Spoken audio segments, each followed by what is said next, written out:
Yo quiero dejar muy claro acá que no tengo el más mínimo interés de lavarle la cara a nadie. Y he sido crítico en privado y en público de algunas de las actuaciones de esta administración. Sin embargo, quiero insistir que no podemos permitir que por razones políticas no se financie el sistema de transporte masivo principal de la ciudad. Como urbanista, preferiría mil veces que en Bogotá existiera no una ni dos, 7, 8, 9 líneas de metro, y cables y tranvías, y que fueran complementados por BRTs. No los tenemos.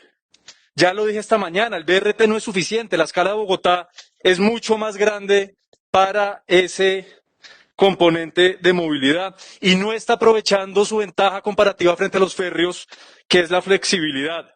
Caso NQS, caso Américas, lo que va a pasar en la 68 con calle 80. Se necesita la red férrea, se necesita mejorar las condiciones para los no motorizados y, por supuesto, más cables. Lo dije también esta mañana y lo reitero, esta administración no ha sido transparente del todo.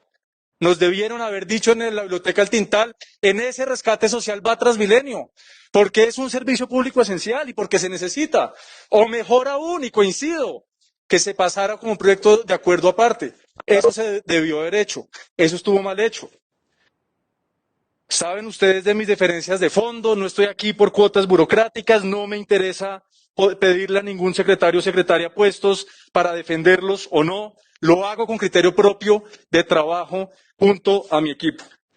Y mencionaba también esta mañana la memoria selectiva de quienes acompañaron la administración de Gustavo Petro, y lo digo con nombre propio, porque en esa administración, concejala Susana, se vencieron los contratos de la primera generación que firmó Enrique Peñalosa, contratos muy mal planteados, que se puede discutir, debatir, pero eran malos para la ciudad.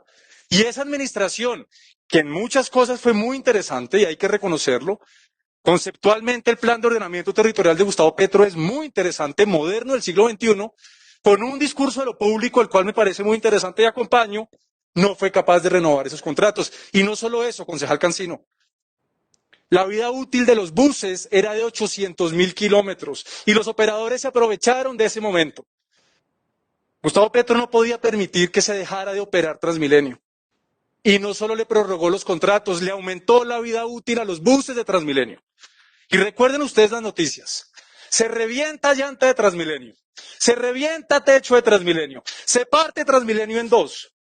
Ni el taxi más avesado de Bogotá supera los 300.000 kilómetros. Y en Bogotá, en la administración de Petro, había buses que superaban el 1.000.000 de kilómetros en su operación.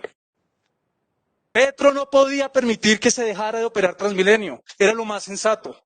Esta administración no puede permitirlo lo mismo, a pesar de las diferencias, como les he dicho, tengo con ella. Hay un facilismo discursivo. Los buses, por supuesto que generan política. En Bogotá politizamos la movilidad. ¿Cómo así que un alcalde es electo porque promueve Transmilenio, porque promueve metro? ¿Cómo así que un alcalde es electo porque el metro es de segundo nivel y no subterráneo? Pero por Dios, las discusiones urbanas de Bogotá deben trascender la politiquería dentro de la movilidad. Porque necesitamos red férrea subterránea, necesitamos red férrea de segundo piso, necesitamos BRTs, necesitamos cables, necesitamos bicicletas.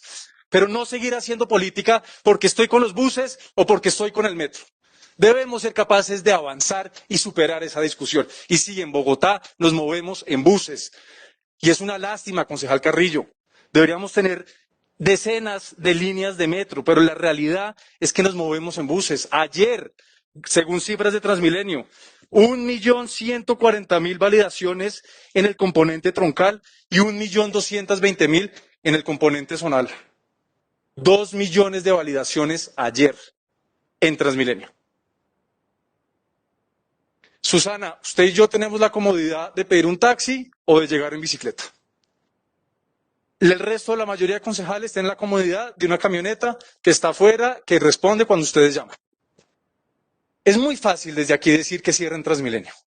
Y lo digo con respeto. ¿Nadie ha dicho eso, concejala Heidi? ¿Nadie ha dicho que se cierre Transmilenio? Bueno, es muy cómodo hacerlo desde acá. Yo no creo en el chantaje y voy a entrar ahí a las razones jurídicas, concejal Carrillo. El objeto de este proyecto de acuerdo es realizar unas modificaciones donde se implica adicionar el presupuesto anual que se aprobó en este Consejo. El decreto 714 del 96, artículo 65 dice, durante la ejecución del presupuesto del distrito, si se hiciera indispensable aumentar el monto de las apropiaciones para complementar las insuficientes, ampliar servicios existentes o establecer nuevos servicios autorizados por la ley, se pueden abrir créditos adicionales por el Consejo. El artículo 39 del decreto 714 dice, el gobierno propondrá por separado ante la Comisión del Presupuesto del Consejo la creación de nuevas rentas o las modificaciones de las existentes. Y el artículo 66, concejal Emel, establece el gobierno distrital presentará proyectos de acuerdo sobre traslados y créditos adicionales al presupuesto cuando sea indispensable aumentar la cuantía. Si jurídicamente esa administración pudiese hacer ese traslado, ¿ustedes creen que pasarían por esto? ¿Por este desgaste político? El cupo de endeudamiento que se aprobó en octubre del año pasado, se le autorizó un cupo de endeudamiento global, eso es cierto, pero no significa que su asignación y apropiación escape a los mandatos y las competencias que se aprobaron en el presupuesto dentro de esta comisión en diciembre del 2020.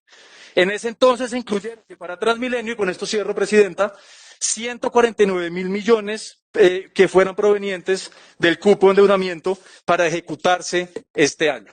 Así que jurídicamente, concejal Carrillo, sí tiene que pasar por el Consejo esta petición. Debemos dar ese debate de fondo y, señores administración, aquí debe haber un compromiso real para que revisemos el modelo. Porque lo que va a seguir pasando es que año tras año se va a discutir de dónde va a salir la nueva plata para el FED. Y no podemos seguir que eso siga pasando en la ciudad. Ya demostramos con el proyecto de acuerdo de descarbonización que podemos encontrar fuentes dentro del ascenso tecnológico, dentro de la matriz energética, maneras para nivelar los costos. La concejala Susana ha estudiado mucho más a profundidad esto que estoy planteando y por ahí es donde podemos encontrar la manera para estabilizar este FED y que no sea necesario que año tras año tengamos esta discusión. Presidenta, muchas gracias por su generosidad. Feliz día.